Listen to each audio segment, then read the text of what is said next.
जब घर में संतान की वृद्धि नहीं होती है तो 7 कुआं, कुआं बोलते हैं तुम्हारे यहाँ, बावड़ी बोलते हैं, तालाब बोलते हैं, जो भी हो, जहां जल का स्रोत बना हुआ, जल का जहां स्रोत बना, जल का स्रोत से मतलब होता है कि जिस कुएं में या हेडपंप में या पानी जहां से आता रहता हो, ऐसे कुआं बावड़ी से 7 जगह से जल लाया जाता है। जब वंश प्राप्त नहीं होता, वंश नहीं बढ़ता, संतान नहीं होती, वंश की प्राप्ति नहीं होती, तब 7 कूप का जल लाकर ब्राह्मण देवता से कहकर रुद्र अध्यायी से, रुद्री से अभिषेक किया जाता है। ब्राह्मण जब रुद्री से अभिषेक कराता है, एक एक कुएं का जल चढ़वाना चालू करता है और अभिषेक होने के बाद उसी जल का आचमन उस नारी को करा देता है जिसको संतान चाहिए। तो महाराज वंश की वृद्धि होना चालू है। जल का महत्व को भी समझो है। जब नारी भगवान शंकर पर जल समर्पित करती है या शिव मंदिर में जाकर दर्शन करती है तो उसके गर्भ में अगर मान लो संतान किसी कारण से, कोई ग्रह नक्षत्र के कारण विकलांग हो रही हो, कोई शरीर से कष्टवान हो रही हो, तो मात्र शिव के दर्शन कर कर वो संतान भी स्वस्थ पैदा होती है, स्वस्थ जन्म ले। रत्नभद्र यक्ष गंधमादन पर्वत पर निवास करते थे, वहीं रहकर अपना कार्य किया करते थे, अपने कार्य में डूबे रहते थे। उनके घर में एक बेटे ने जन्म लिया जिसका नाम था पूर्णभद्र। अब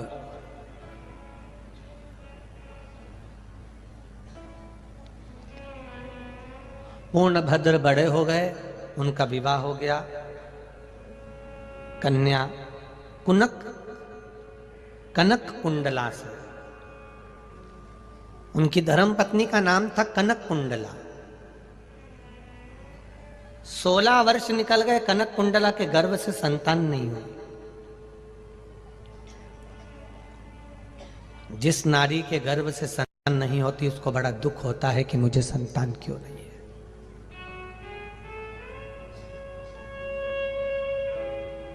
एक प्रश्न सारी दुनिया में आकर खड़ा हो जाता है। अकल देने वाले, बुद्धि देने वाले कई लोग आपको मिलेंगे और कहते हैं जब नारी का गर्भ रहे तो शंकर जी के मंदिर मत जाओ, शिव जी का स्पर्श मत करो, शंकर पे जल मत चढ़ाओ, शंकर पे बेलपत्र मत चढ़ाओ। ये अकल देने वाले आपको बहुत मिलेंगे।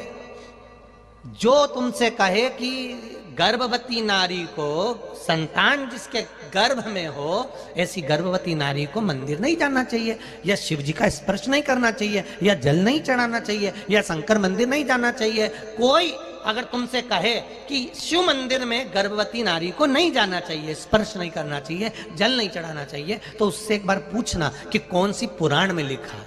उस पुराण को लाके बता एक बार, हम पढ़े, हमारे भी तो स्मरण में आए कि कहाँ लिखा हुआ है कि गर्भवती नारी को मंदिर नहीं जाना चाहिए, गर्भवती नारी को भगवान शंकर के मंदिर नहीं पहुंचना चाहिए, गर्भवती नारी को शंकर भगवान पे जल नहीं चढ़ाना चाहिए, गर्भवती नारी को बेलपत्र नहीं चढ़ाना चाहिए। कहाँ लिखा है,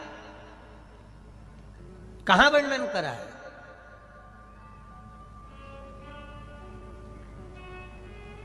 कितना सुंदर कहा है, गर्भ में संतान हो तो भजन करो, गर्भ में संतान हो तो रामायण, गीता, हमारे वेद, हमारे शास्त्र, हमारे पुराणों को पढ़ो।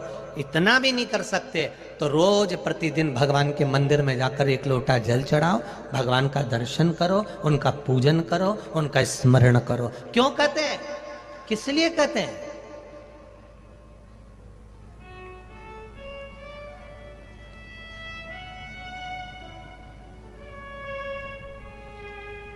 डॉक्टर कहते हैं बेड रेस्ट, गर्भवती नारी को कह देते हैं बेड रेस्ट, ज्यादा चलना फिरना नहीं। और घर की बुजुर्ग माता क्या कहती है, थोड़ा चला फिरा करो। पहले की बुजुर्ग माताएं कहती हैं थोड़ा चला फिरा करो, और आज के डॉक्टर क्या कहते हैं, बेड रेस्ट, पलंग पे पड़ी रहो, दिन भर डोरे मोहन देखती रहो। तो औलाद भी ऐसी पैदा हुई डोरे मोहन जैसी।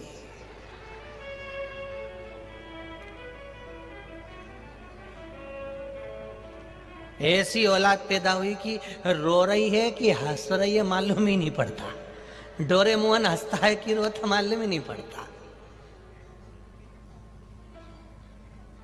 अब किसी ने पूछा कि तुमने ये संतान तुम्हारी ऐसी हो गई, तो कहा वो डॉक्टर बोला था बेड रेस्ट का।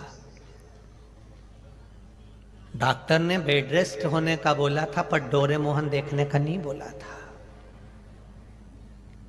उसने कहा था आराम करो, भजन करो, कीर्तन करो, मंत्र जाप करो, नाम जाप करो, जिससे तुम्हारी होने वाली संतान, तुम्हारी होने वाली औलाद भी कीर्तनी, भजनावली और सनातनी पैदा हो, धार्मिक हो, तो ऐसी संतान हो।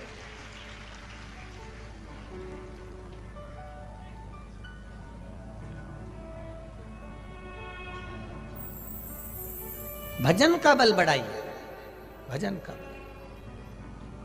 जाना, कौन कहता है कि शिव मंदिर नहीं जाना चाहिए गर्भवती को? जाओ, दर्शन करो।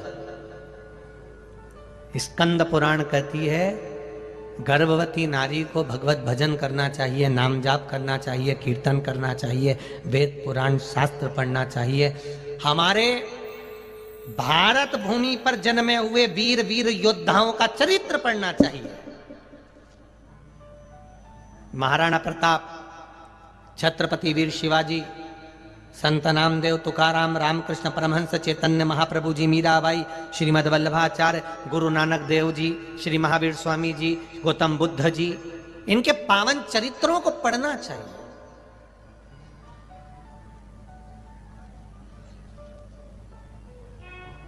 पढ़ो इनको।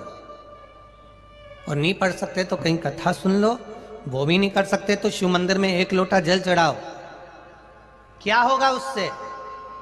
उससे फल क्या मिलेगा? शिव महापुराण की कथा कहती है, स्कंद पुराण कहती है, जब नारी भगवान शंकर पर जल समर्पित करती है या शिव मंदिर में जाकर दर्शन करती है, तो उसके गर्भ में अगर मान लो संतान किसी कारण से, कोई ग्रह नक्षत्र के कारण